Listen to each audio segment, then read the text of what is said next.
Quando começamos a estudar ligações, uma das formas mais simples de representação dessas interações entre átomos lança mão da estrutura de Lewis.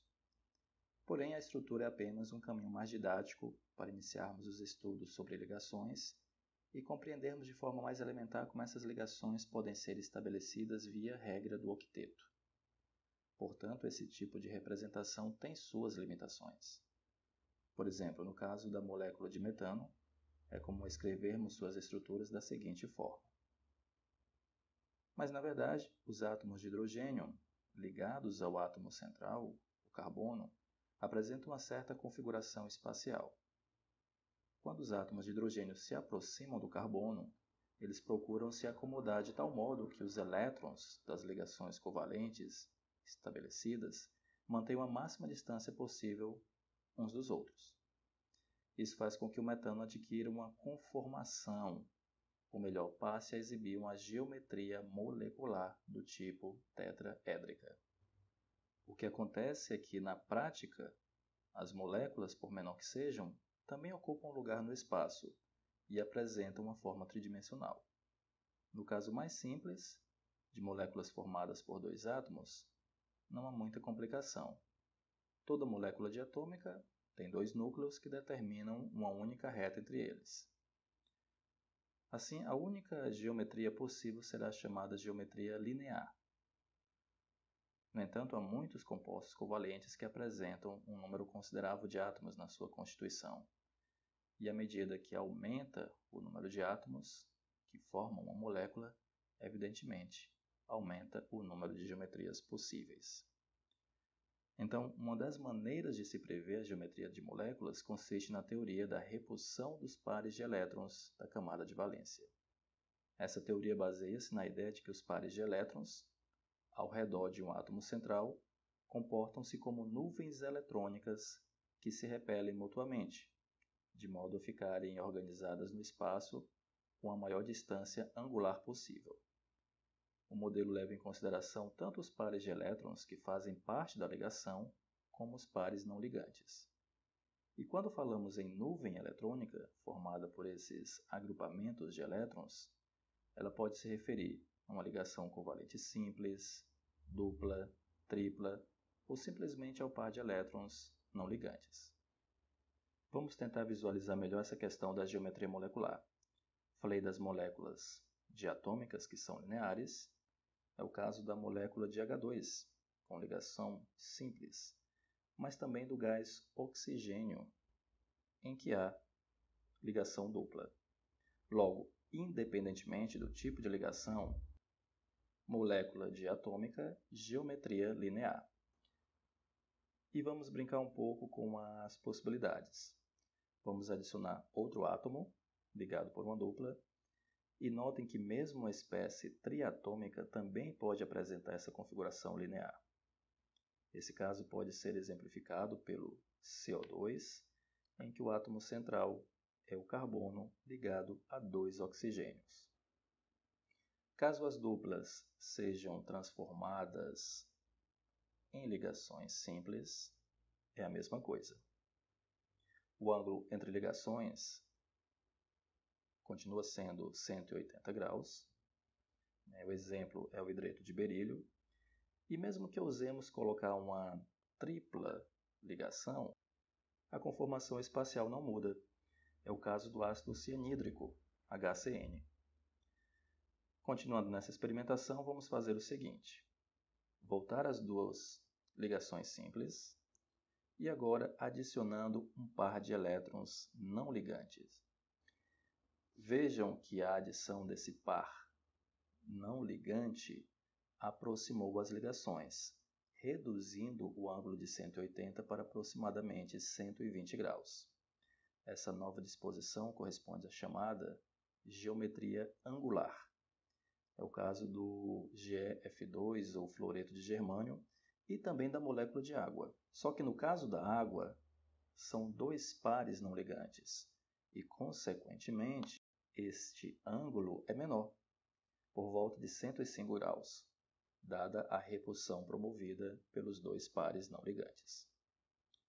Ok, até agora estamos trabalhando com dois ligantes vamos ver o que acontece com 3 ligantes. Muito bem. Essa, pessoal, é a geometria triangular ou trigonal plana. De fato, todas as ligações se encontram no mesmo plano. Ângulos de ligação, 120 graus, volta total, 360.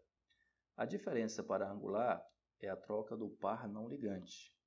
Angular, temos um par não ligante, fazemos essa troca por um par ligante, ou seja, pela adição de outro átomo à molécula. 3 ligantes e um átomo central. Exemplo, BF3. O boro, aliás, é uma exceção à regra do octeto. Apesar de ter apenas 3 elétrons na sua camada de valência, só precisa estabelecer 3 ligações covalentes com o flúor para se estabilizar, ou seja, ele se estabiliza com 6 elétrons. A essa estrutura característica do fluoreto de boro, eu posso adicionar um par não ligante e outra vez passamos a ter uma nova disposição dos átomos no espaço.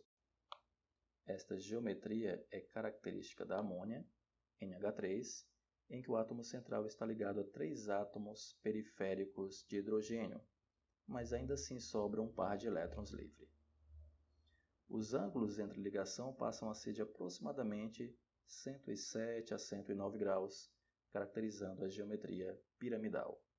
Se agora substituirmos o par não ligante por um átomo com ligação simples, teremos a geometria tetraédrica, aquela do metano sobre a qual falamos no início da aula. Tetraedro, 4 planos ou 4 faces. É interessante mencionar que essas mudanças de ângulo de ligação decorrentes das diferentes disposições atômico-espaciais das moléculas têm uma influência direta em sua polaridade. Estas 5 estruturas apresentadas, linear, angular, trigonal plana, piramidal e tetraédrica, são as estruturas modelo quando se inicia o estudo sobre geometria molecular. Mas nós podemos ir além, incluindo aqui um outro ligante, obtemos a geometria bipiramidal trigonal. Contudo, se você estiver bem atento, você pode pensar: opa, tem alguma coisa errada aí, professor. Afinal, agora estamos com 1, 2, 3, 4, 5 pares de elétrons. E isso parece ir de encontro à regra do octeto. Bem, o que acontece, pessoal, é que algumas moléculas conseguem sim estabilidade com o átomo central rodeado por 5 ou 6 pares de elétrons. São moléculas que apresentam octeto expandido.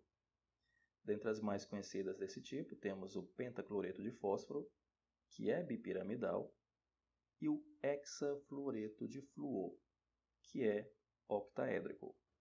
Retirando 2 ligações e acrescentando um par não ligante, identificamos a gangorra, também conhecido como tetraedro distorcido, que fica melhor representado, vamos ver aqui, acredito que talvez assim ela fique melhor representada. Trocando uma ligação por outro par não ligante, aparece o formato de T, como vocês podem ver aqui mais facilmente. E caso façamos mais uma troca, voltamos ao início de tudo, a geometria linear. Bom, como atividade eu quero que vocês pesquisem quais as geometrias correspondentes às seguintes configurações: 5 ligantes e um par não compartilhado, e também com 4 ligantes e 2 pares não compartilhados. Identifiquem as geometrias e procurem exemplo de cada uma dessas estruturas.